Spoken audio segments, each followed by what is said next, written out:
Good morning. Please rise in body or spirit and join us in singing our opening hymn, which actually is not in the hymnal, but the lyrics are on the screen. It's called Draw the Circle Wide.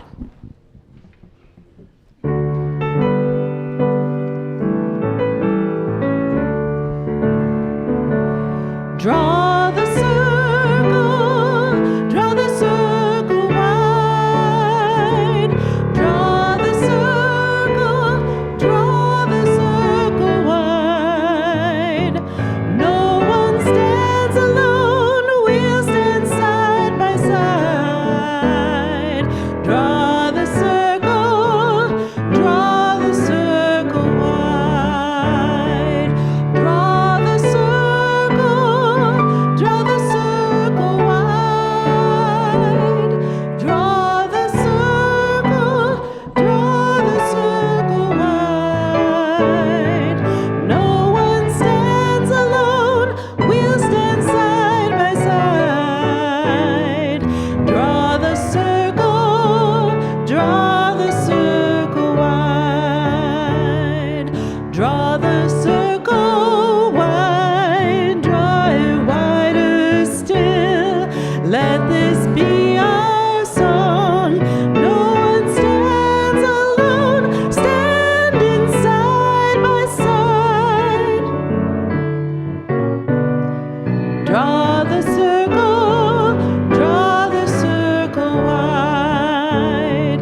Draw the circle wide, draw it wider still.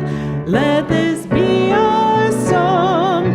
No one stands alone, standing side by side. Draw the circle, draw the circle wide. Draw the circle, draw the circle wide. Draw the circle, draw the circle wide. No one stands alone, we'll stand side by side. Draw the circle, draw the circle wide. Draw the circle wide, draw it wider still.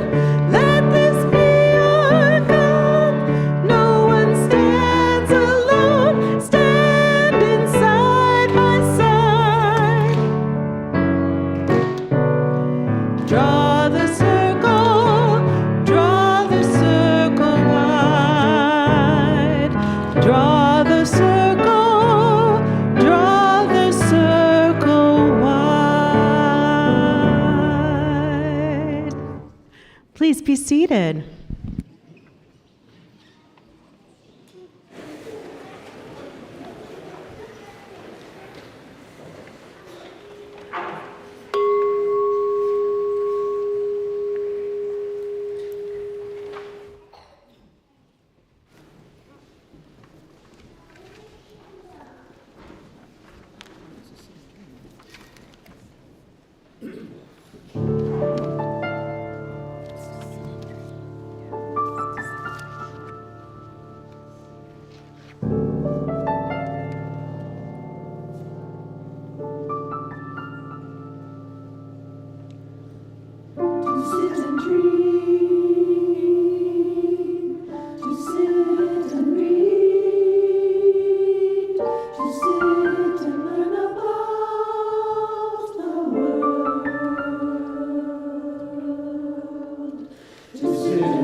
Between rocking the boat and sitting down, between stirring things up and peaceably going along, we find ourselves here in community, each called from many different journeys, many different paths onto this river road. Some are here because the rocking of the boat has been too much turmoil, too much uncertainty, too much pain. Some are here with questions about where the boat is going, how best to steer it, where the journey ends. Others are here as lovers of the journey, lovers of life itself, here in front, beside, behind, each a passenger, each a captain, doing the best we can. Rest here in your boat with me, the river calls. Listen to how I flow, the sound of life coursing all around you. Let the current hold you, let the current guide you. The river that gently flows through your soul whispers, "Come, let us worship."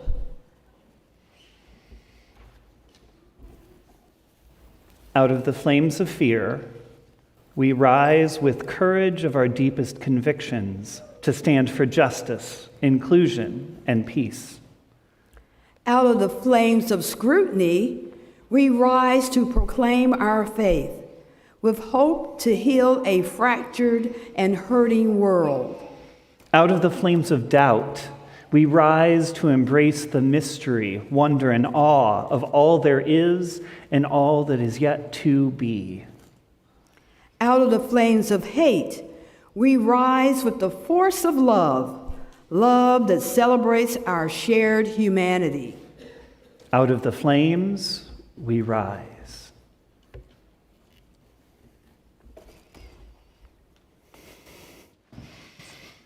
Good morning.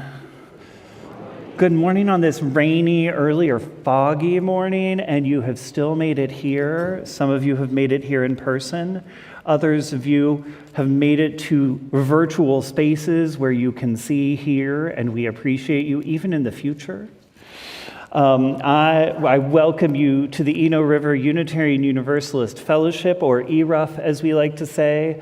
I am the Reverend Jim Lewis. I'm Minister of Lifespan Faith Development and Pastoral Care.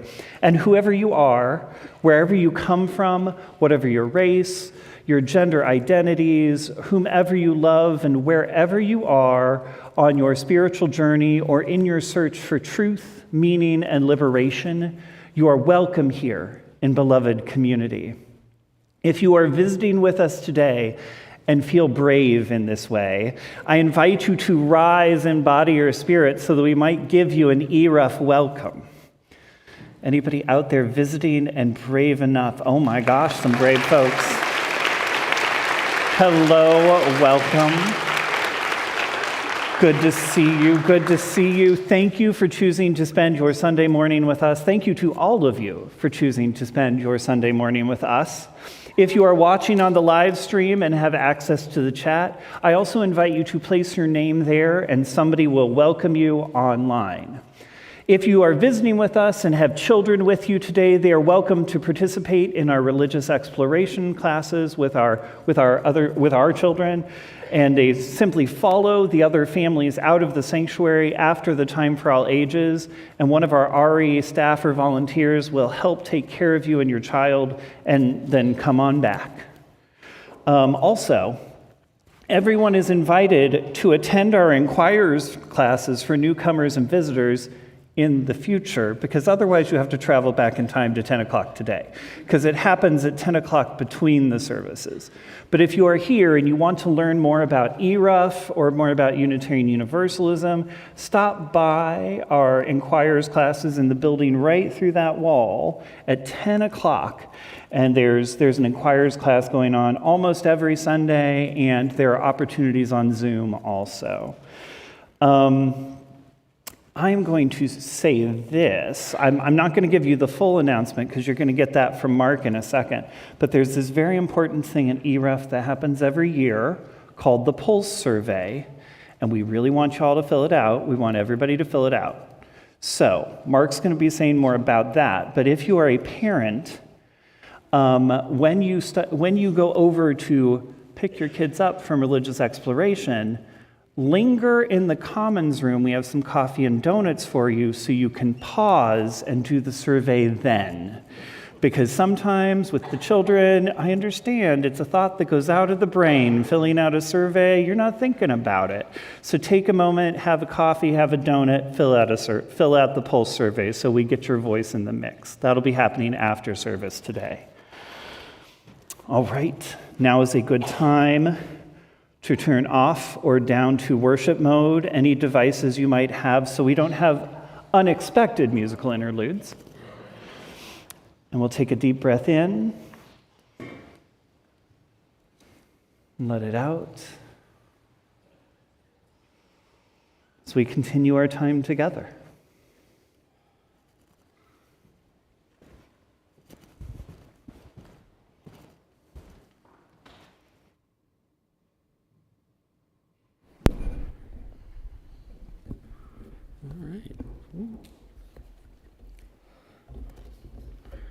All right. So, good morning, ERUUF. All right. My name is Mark Hinault, and I have been afforded the wonderful opportunity to share some information with you today about the Pulse Survey. As Reverend Jim just mentioned, every year, members and friends of ERUUF are invited to share their perspective on how we're doing as a congregation by participating in the Pulse of the Survey, or Pulse of the Congregation Survey. The Pulse Survey has become an important source of feedback that is reviewed and acted on by our lead minister, the senior ministerial staff, senior staff, and the Board of Trustees. In a congregation of our size, over 1,200 members and friends strong, it allows our senior leadership to hear the voices of so many within our beloved community. For those of you that have already shared your voice, thank you. For those of you who have not quite yet had a chance to participate, please plan to do so in this year's survey. Why you might ask? Because what one or more people within our congregation may overlook or even consider to be relatively unimportant may mean everything to you. So please plan to participate. The survey will be available online until February 23rd, a week from today.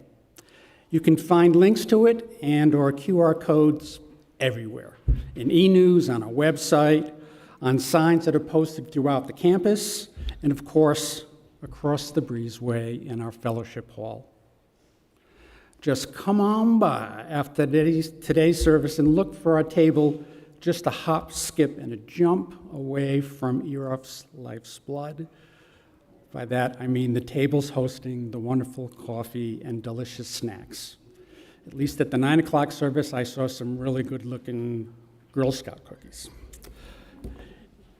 ERUUF wants and needs to hear from you. Take the Pulse survey and then sit back and bask in the spirit of inclusion. Sit back and bask in the joy of knowing you've been an active contributor to our beloved community. Thank you.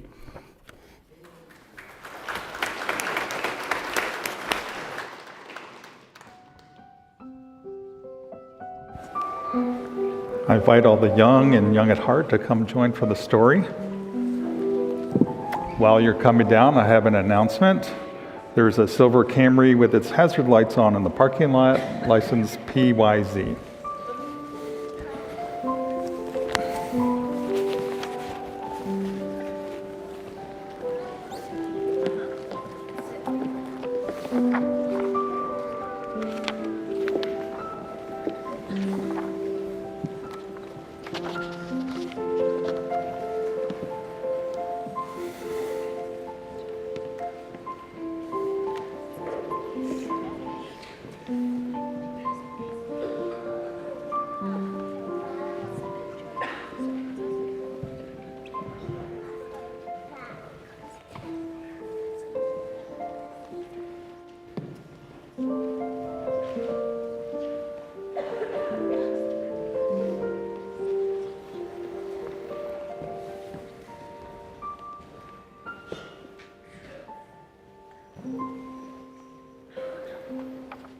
So if you do not know me, my name is Reverend Daniel Trollinger. It's my pleasure to share the story with you today. Our story is called My Rainbow by Trinity and Deshauna Neal. And the authors, this is a story about something that happened in their family. I will try to hold the book, but you can also see the pictures better on the big screen. Trinity and her siblings played in the warm morning sunlight. Trinity stroked Peter Porker's long mane. She had a pet pig. She loved soft things just like many kids with autism, and Peter's hair was perfect. Music sang from Lucien's cello, enveloping the room in tranquility and making it feel safe. "Let's play, Trin," Hyperion said. Their sparkling shirt glittered like stars. Sometimes Trinity and Hyperion's dolls were video gamers. Sometimes they were astronauts. Little Thane's toy was a hot dog this time. Their dolls could be anything, just like Mom said they could. Trinity stayed with her dog long after everyone found other things to do. She stared at its long, curly hair and beautiful dark skin. She touched her own hair. "What's the matter, baby?" Mom asked. Trinity blew out a gust of breath in frustration. "I can't be a girl." "Oh," Mom said, "why is that?" Because why?" Trinity glanced up. "I need long hair." "Girls can have short hair. See," Mom ran her hand over her short black hair. "I'm a girl too." Trinity's frown only deepened. "I don't think you understand, Mom. I'm a transgender girl." Trinity let out a big breath. Whoops, missed a page. Mom blinked with surprise. Trinity's gender was part of what made her a masterpiece, just like her autism and her black skin. But Trinity was trying to tell her something important. Mom closed her laptop and sat next down to Trinity. "I'm listening." Trinity let out a big breath, as if she'd been holding it forever. "People don't care if cisgender girls like you have short hair, but it's different for transgender girls. I need long hair." Mom thought for a long moment. "You're right. It is different for me." She peered at each of her children. "We're all a little different from one another." "You're a beautiful rainbow, Trinity." "I don't feel like a rainbow right now." Mom knew Trinity struggled to grow her hair long. She hated how it made her itchy when it was growing out. But Trinity knew herself best of all. And if she said she needed long hair, she needed long hair. With a sigh, Trinity picked up a pink comb and began smoothing her doll's hair. When Dad came home from work, Mom was still thinking about what Trinity had said. "I have to make things right," Mom said. "But how?" "I don't know," Dad said. Mom didn't know either. Lucian peeked around the corner. "I think I can help." What do you think they're going to do? Anybody? Ideas? Say it. Say it loud. Flower hair? That's a good guess. Rainbow hair? That's a very good guess. Mom grabbed her purse. Lucian led her across the street to the beauty store. There were so many choices. "That's one's too long," Lucian said. "Trinity doesn't like hair touching her neck." "And that one's too straight," Mom said next. "She's a beautiful black girl, and her curly hair is already perfect. None of these feel right," she sighed. Lucian thought hard. "I know what we need." The pig's got a wig on too. Trinity needs her very own rainbow. How are they going to make that? That night, as all her children slept, Mom sat down with her laptop, a hair needle, thread, and a wig cap. She had never made a wig before. She threaded the hair into the cap like the online video showed. She sewed late into the night, weaving love into every row. The wig had to be just right for Trinity. She poked herself with the needle a few times, got the thread tangled in the curls, and had to chase Peter the pig when he snatched a strand of the curly purple hair.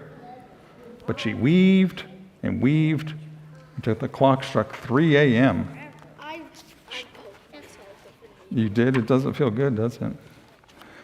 She finally dozed off, hoping her daughter would love it.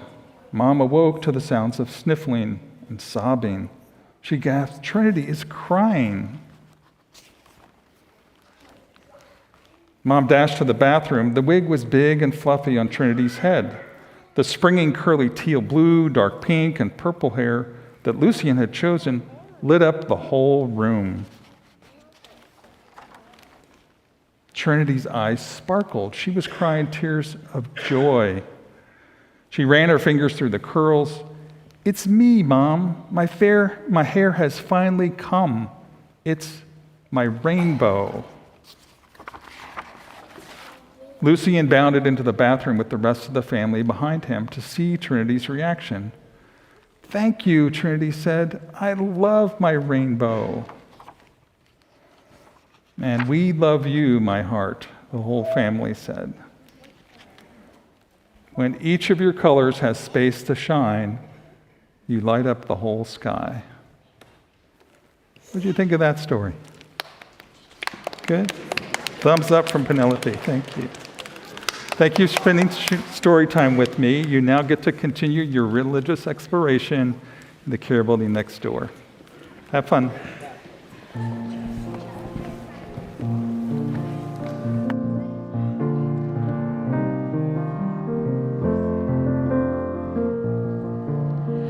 Peace, salam, shalom. Peace, salam, shalom. Peace, salam, shalom. Peace, salam, shalom. Peace, salam, shalom. Peace, salam, shalom. Peace, salam, shalom. Peace, salam, shalom. Please turn and greet your neighbor, especially someone you may not know.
There's a lot of elements to worship. There's fellowship time, there's story time, there's music time, and this is time for meditation.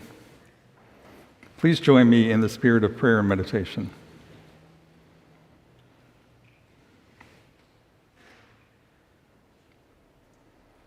Spirit of life, in this season of uncertainty, we pause this morning to be present, here, now, and listen. Listen to the voice of courage, calling us to take responsibility for the world we are creating. Listen to the song of hope that propels us in working together for justice, inclusion, and peace. Listen to the cry of freedom being stifled with the denial of basic rights. There is so much at stake as we seek to heal this broken world.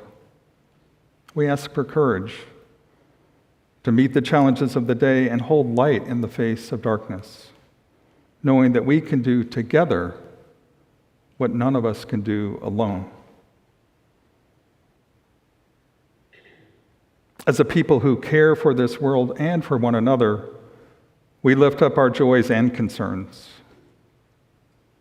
We hold in our hearts Jim Hollywood as he has entered hospice care this week. We send loving thoughts to him and Judith Hollywood at this time.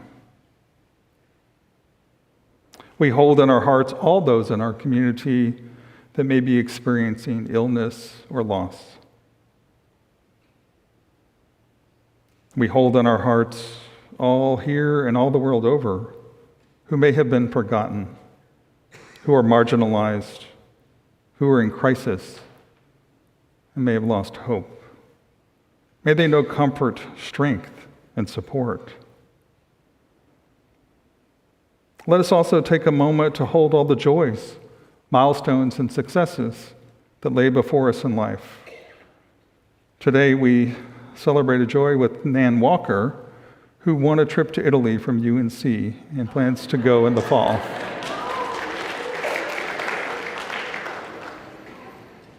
May we continue to celebrate our joys on the journey together. As we answer the call of love, we give thanks for the many ways we can find a sense of connection and fellowship here. And a spirit of unity and compassion, let us offer our prayers and breathe in the silence together.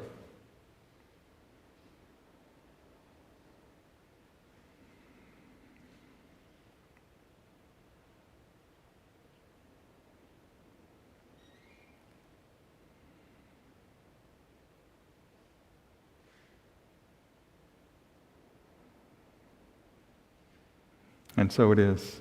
Amen. Ashe. Blessed be.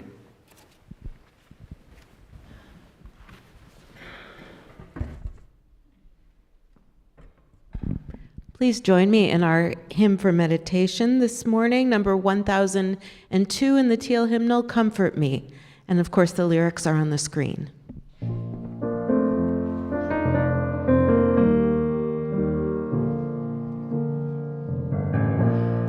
Comfort me, comfort me, comfort me, oh my soul.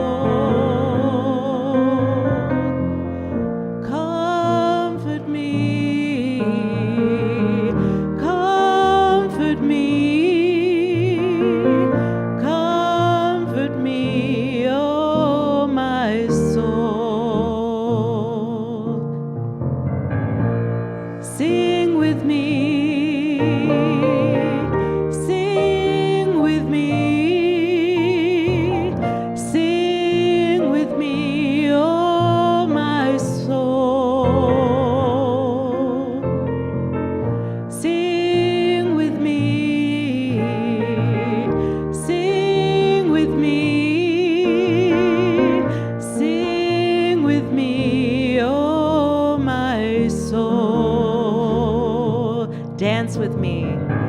Dance with me, dance with me,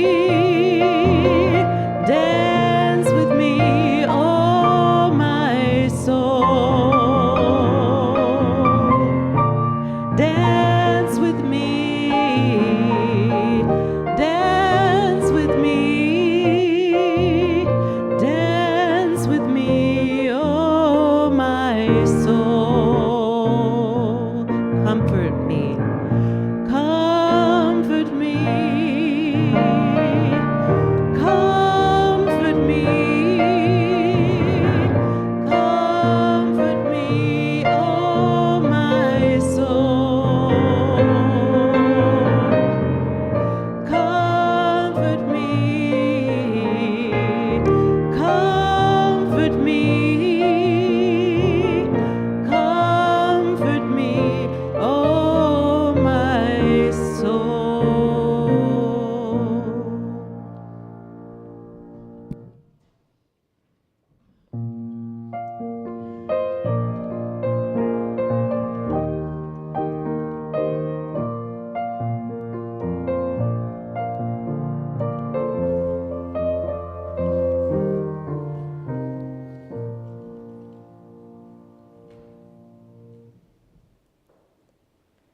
It's not intrusive to be inclusive. We just celebrated Valentine's Day, a day of love. Love is inclusive. It's not intrusive to be inclusive. When I approached the topic of inclusion, I thought about who have I observed to be an inclusive person? Who in history was my mentor for learning inclusivity? As a child, I learned about having relationships with children of all colors from Dr. Martin Luther King. In author Scotty McLennan's book, Christ for Unitarian Universalists, he quotes King's sermon, Antidotes for Fear, and I quote, "Fear is the elemental alarm system of the human organism, which warns of approaching dangers." So true for me. As a child, in a classroom of all white children, I so wanted to be included in the same activities as my white elementary school peers. I was chosen by my school system to be one of 7 black kids to integrate a junior high school in Charlotte, North Carolina. I used reverse psychology by sharing with white kids my voice in chorus, my social skills in Girl Scouts, my ability to do math on the blackboard, and answer science questions by raising my hand to be called on. I also shared about my trip to Florida with my aunt and uncle to demonstrate that we black children travel too. I learned from King that if I wanted to be included, I too must also be inclusive. Practicing inclusivity encourages us to drop our fears when we approach new horizons. King states, and I quote, "Courage is an inner resolution to go forward in spite of obstacles and frightening situations. Cowardice is a submissive surrender to circumstances." End of quote. In my adulthood, my mentor for inclusivity is Audre Lorde, who is now deceased. She was the first Black lesbian author I read. Her book, Sister Outsider, consists of essays and speeches. They enable me to come out as my true self. In order to be inclusive of others, you must be inclusive of your own attributes. Audre Lorde states in Sister Outsider, and I quote, "I have to learn to love myself before I can love you or accept your loving. Know we are worthy of touch before we can reach out for each other. We can practice being gentle with ourselves by being gentle with each other. It would be ridiculous to believe that this process is not lengthy and difficult." End of quote. Today, with all the turmoil going on around us and in us, let us bend like a willow in the wind, splash like the blue waves on the black sand beach, and fight like Mustafa, the Lion King. Our right to live in an inclusive world is for us all.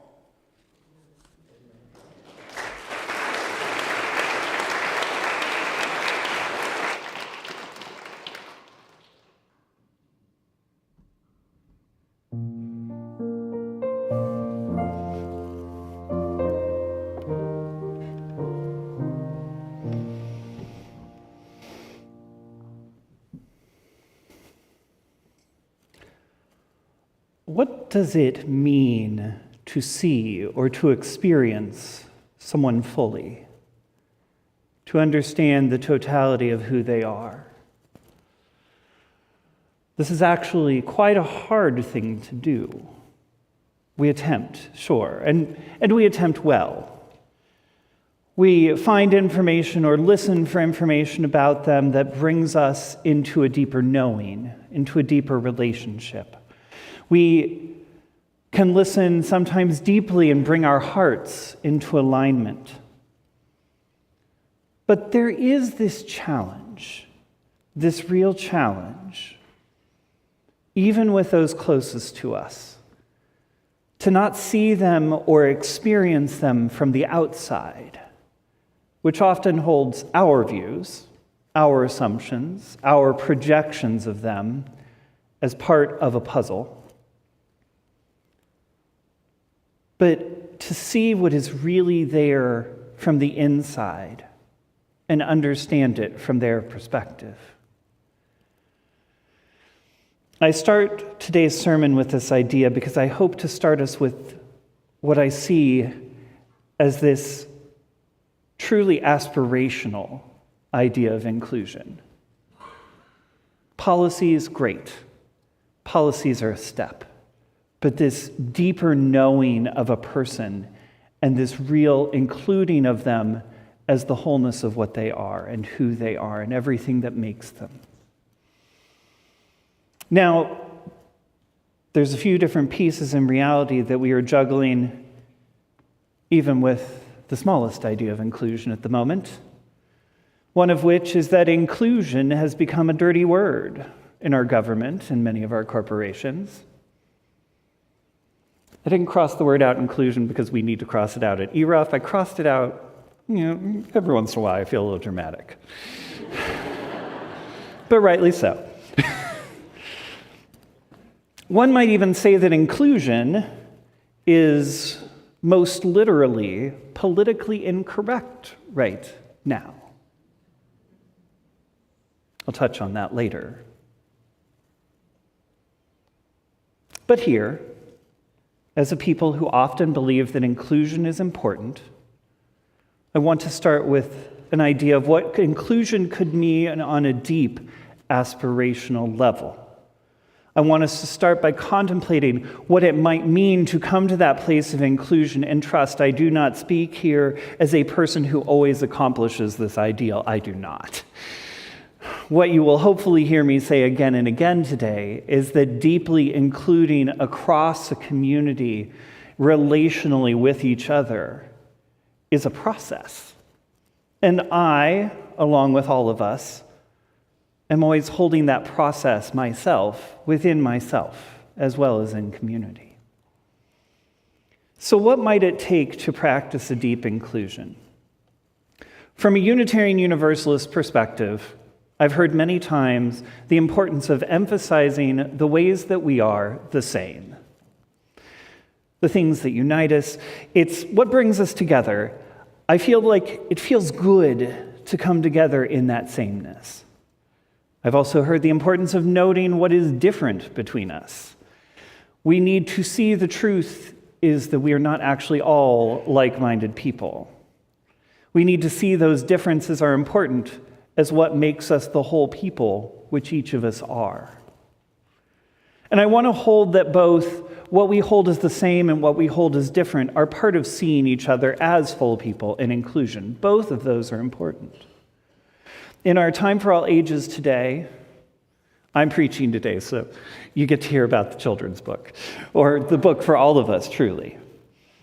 We saw a story of a mother, Deshauna, and a daughter, Trinity, and really the whole family trying to sort out how to help Trinity most fully manifest in an included way in the world.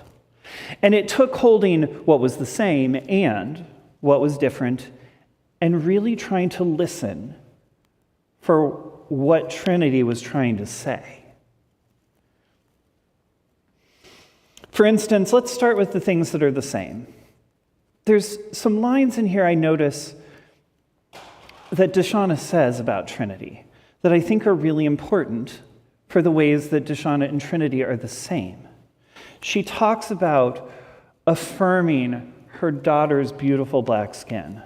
And she talks about affirming her daughter's naturally curly hair as a good thing. Trinity's mom understands from her own experience that sometimes there is this systemic oppression both about dark skin. There's the systemic oppression for curly hair if you are black, often saying that curly styles and natural styles are unprofessional. Trinity and her mother's shared experience of blackness helps mom know ways in which she can affirm that aspect of her daughter's life, that she can give her that loving care through the ways that they are the same. And then there's the holding of difference. Her daughter's experience of autism means that hair on Trinity's neck gets scratchy and uncomfortable. She does not want it. Now, that's probably true for folks who don't have autism, too. I wouldn't know. I don't have any hair. But for Trinity, connecting to her autism, it's uncomfortable to have that hair on the neck. And so mom listens to this and understands how to find a wig that will help her daughter in this situation. She needs to find something that also meets this need. What we experience sometimes in spaces where there is not inclusion, somebody could just say, just live with it. But just living with it doesn't really meet a deeper standard of inclusion. And finally, we have this complexity around sameness and difference that often requires more listening and more conversation. Mom mentions to her daughter Trinity that women can definitely have short hair, and mom is correct. There are so many women here today with short hair. Right. However, Trinity also notes that trans women and girls are often policed societally along gender lines, much more intensely than cisgender women. So she feels the desire to have longer hair. Now, I hope societally we can change some of that gender norm enforcement for trans folks. Trinity is correct in her assessment, though, that conforming is often something that gender non-conforming folks will do to avoid harassment. And there's a whole other sermon about that. And also maybe on some level, Trinity just wants to have long hair and present more femme, which is also great. Mom listens to Trinity and this complexified statement of how her daughter fits into the world and holds that. And Deshauna grows to know her daughter better, grows to know her daughter more fully, a more complex picture of her daughter. Part of what I love about this story is it honors the wisdom that comes both from Deshauna and Trinity and their life experiences. They both hold wisdom from these experiences. And since the goal in this tale is being inclusive of Trinity, her mother holds both the places in which she has wisdom innately from her experiences and the places where her wisdom may need to step back and grow to better understand her daughter. This is one of those spaces where inclusion can feel most hard and most challenging, when we have to listen and take that step back, because sometimes we get sensitive about it. We don't want to fail. And sometimes it's hard to hold the complexity of multiple wisdoms together. But it's very important. Also, there's this piece I've been holding on to a while for inclusion. One of my seminary professors once said to our class that they believed that we as humans with a desire for togetherness will always be working on inclusion. We will never get to a place where everybody is always included all of the time. This is because we will always be finding new understandings of how to be human, of how to show up as human beings.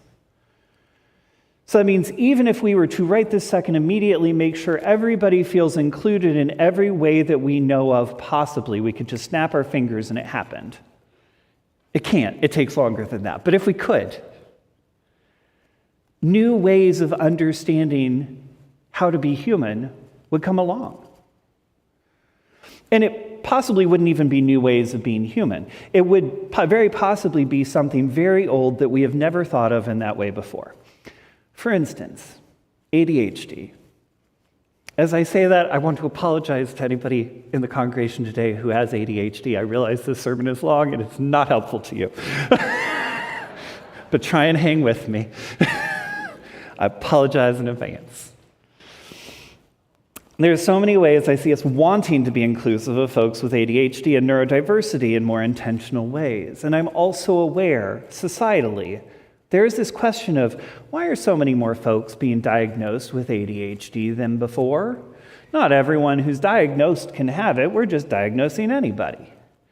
But what's happening with ADHD makes a lot of sense, especially if we realize that there's always new ways of discovering how to be human.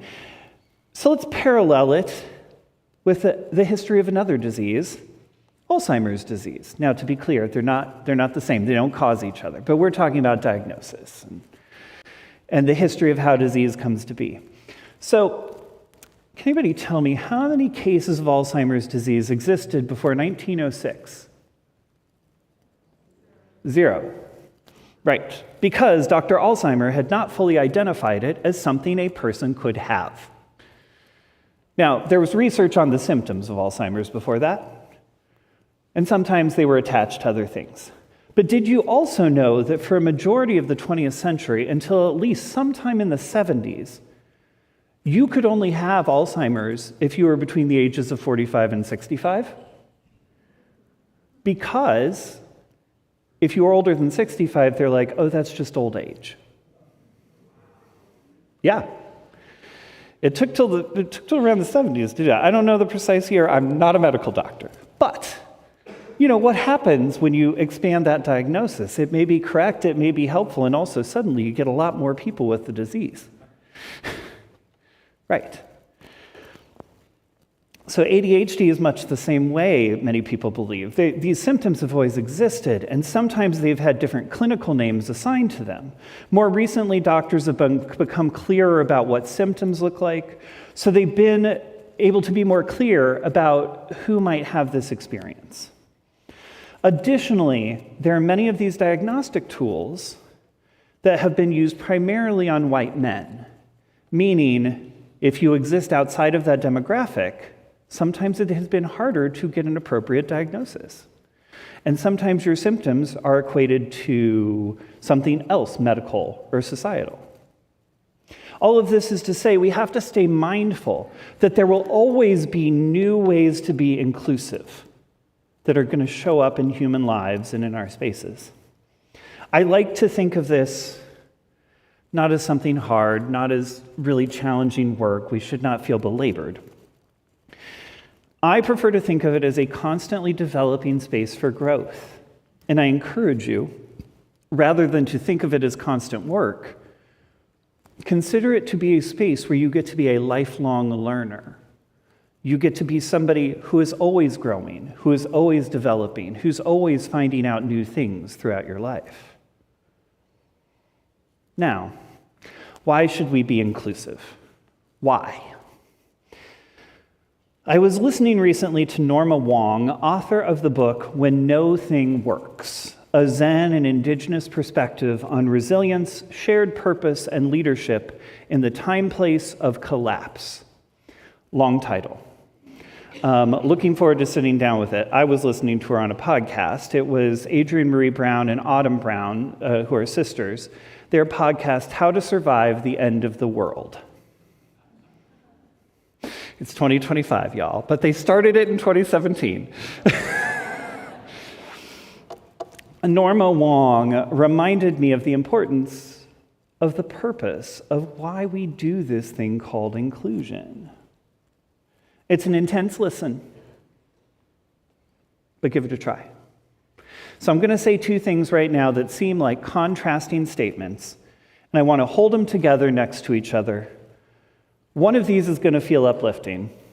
The other one probably is not. But stay with me for some context. The first, on the uplifting side, I believe that inclusion is a primary piece of what could save our world. I believe that inclusion is a primary piece of what could save our world. I do not actually think that's a controversial statement in this room, but I believe it's true. And I hold it in contrast with this quote from Norma Wong that when I heard it felt very heavy and also true.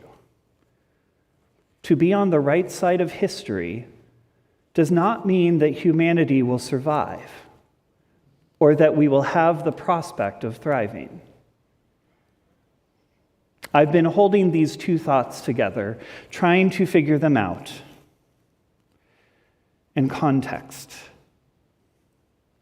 First, inclusion could help save our world. There is a practical side to this statement, and then there's a larger than oneself spiritual big picture side. On the practical side, I can tell you as an individual, I do not know, nor can I do all of the things it would take to sustain myself without others. I think that's true for most of us. I don't know how to build shelter. I'm sure some folks in this room do, but I don't. I couldn't build myself a place to live.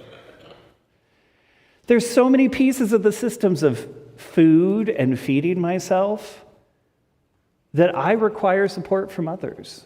And I imagine many of us do also. I think some of it, you can be intentional about some of that, and I know some folks who are and do a really good job of that. But from a strictly practical perspective, we need others to survive.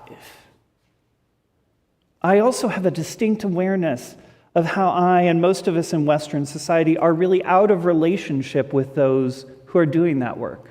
I live in an apartment. I don't know who built it. I don't know who grows the food I make. Now, that's easier to track down, but it takes intentional work.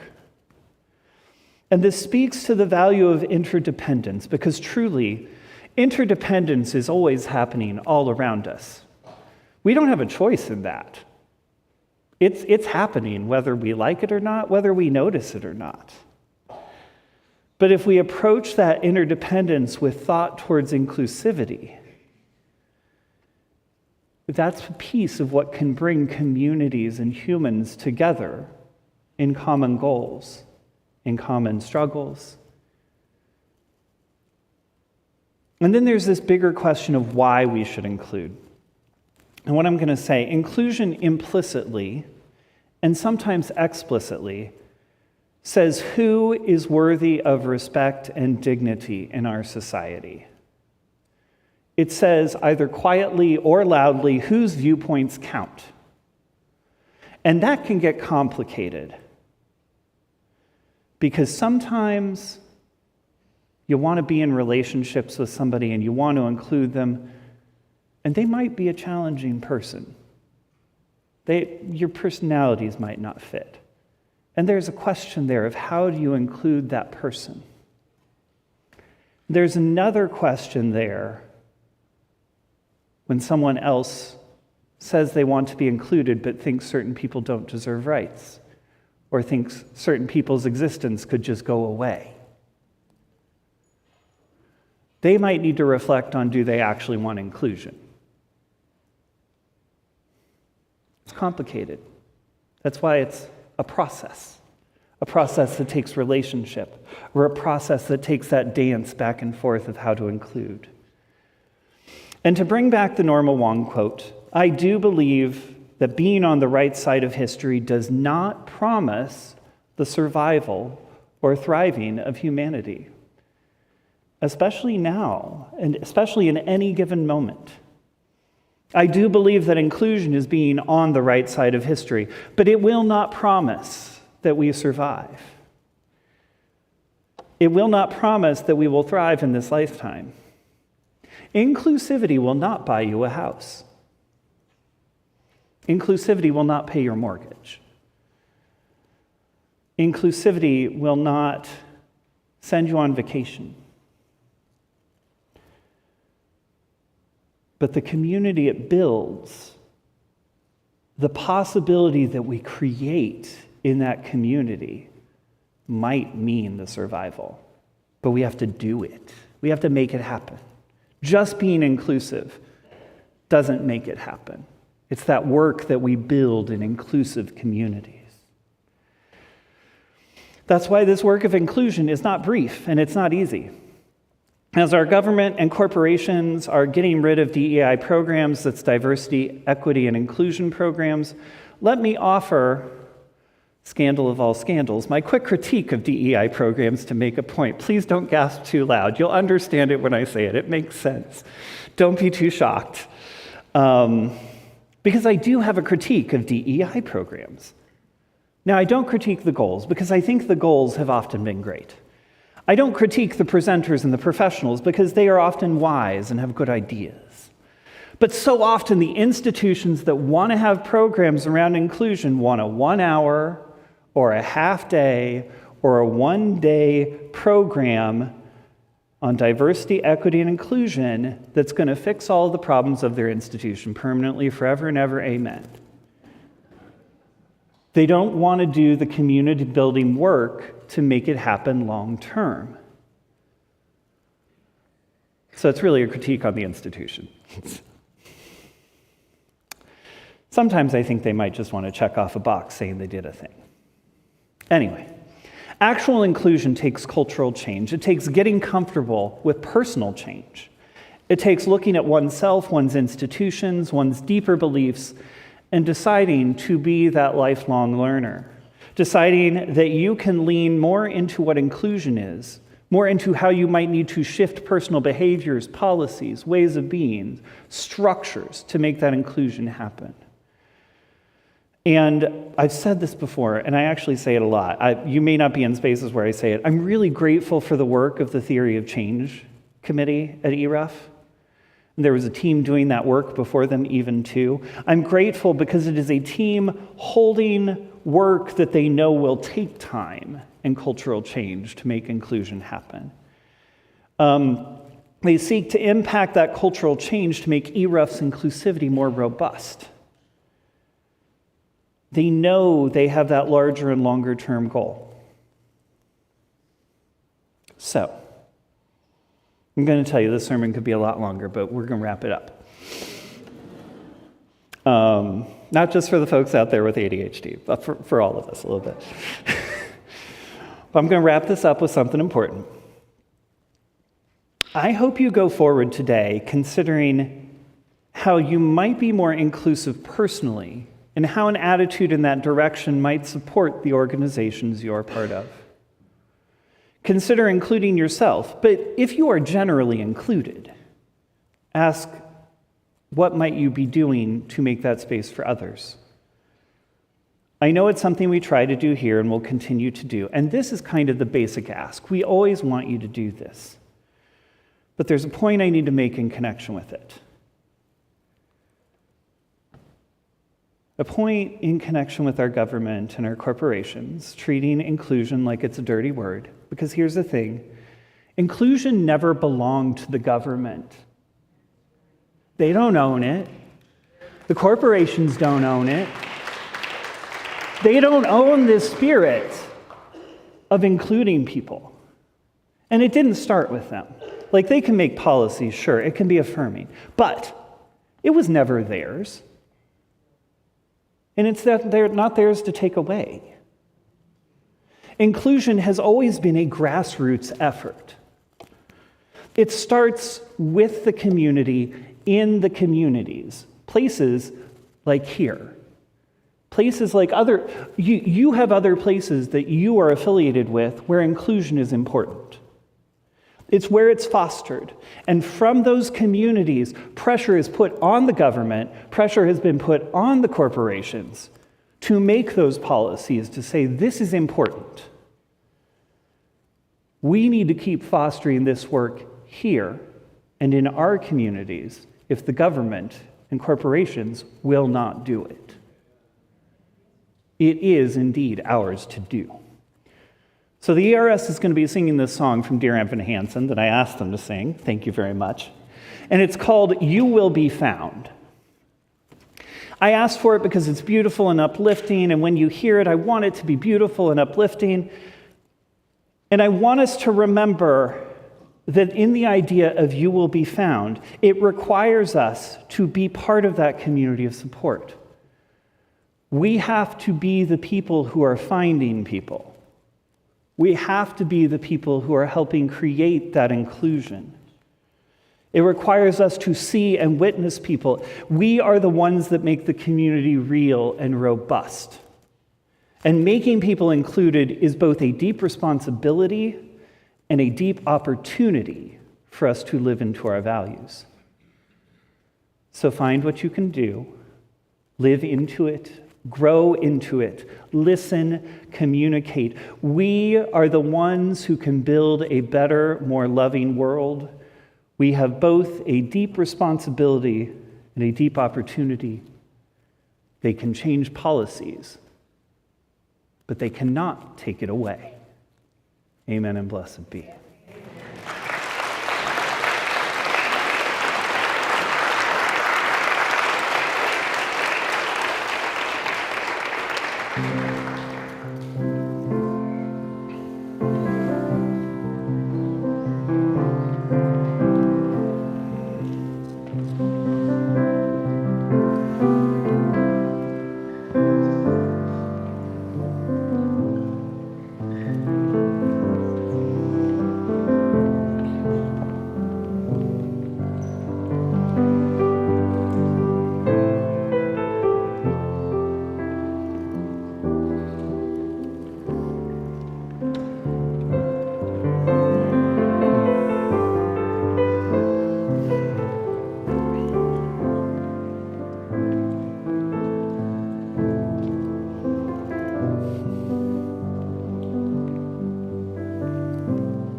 It takes many resources as we weave the fabric of beloved community in our congregation. It includes the offering of our time, our talent, our creativity, our imagination, and treasure. All given as we cultivate hearts of generosity toward our mission, vision, and our work in the world. As the greeters come forward to pass the collection pouches, you may place something in it, or we invite you to point your device to the QR code on the screen. And if you need some assistance with this, ask in the office after service. ERS will continue with their offertory.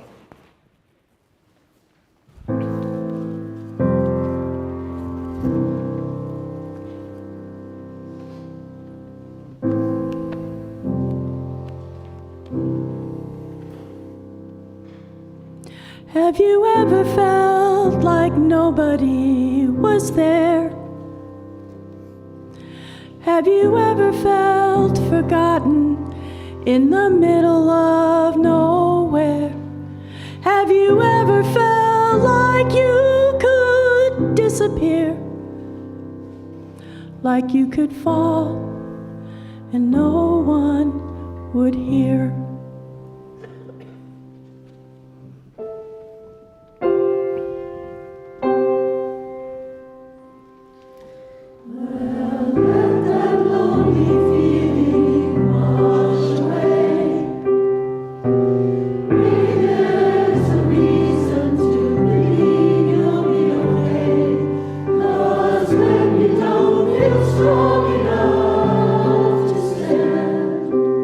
You can reach out your hand and know someone will come running, and I know they'll take you home.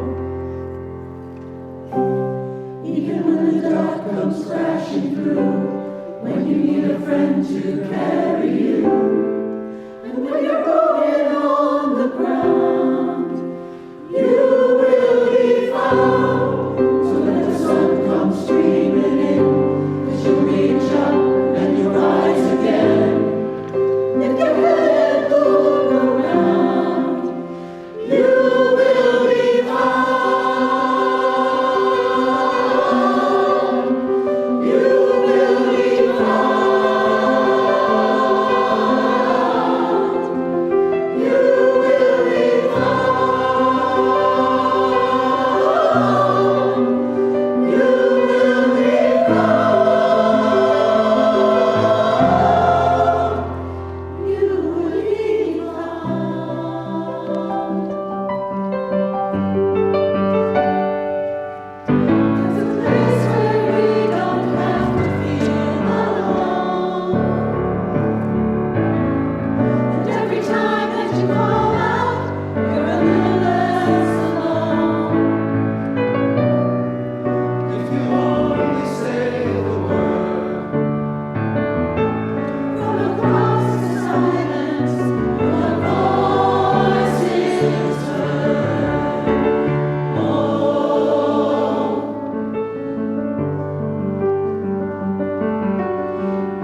and give thanks for all the many gifts of beloved community, and especially the gift of belonging.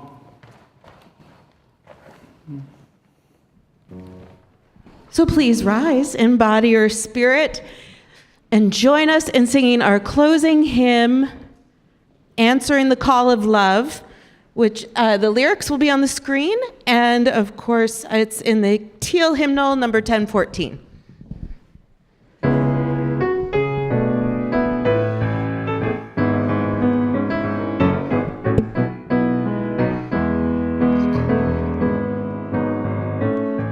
The promise of the Spirit,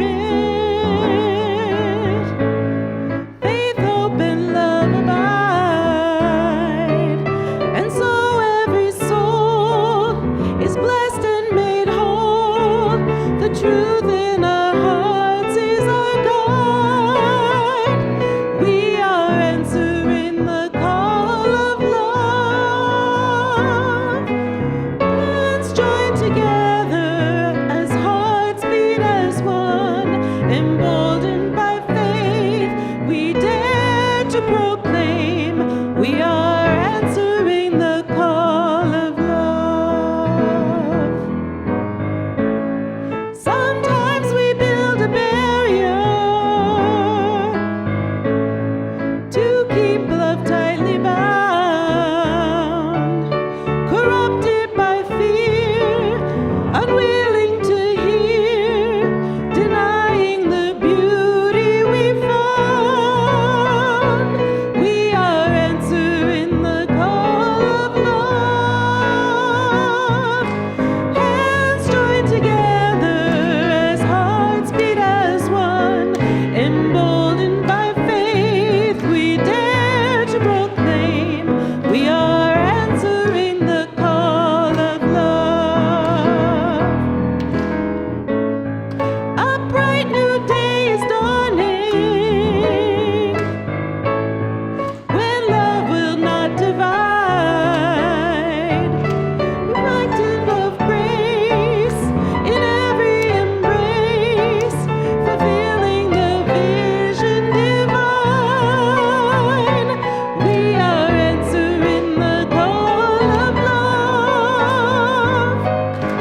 Hands joined together as hearts beat as one, emboldened by faith, we dare to proclaim we are answering the call of love. We are answering the call of love.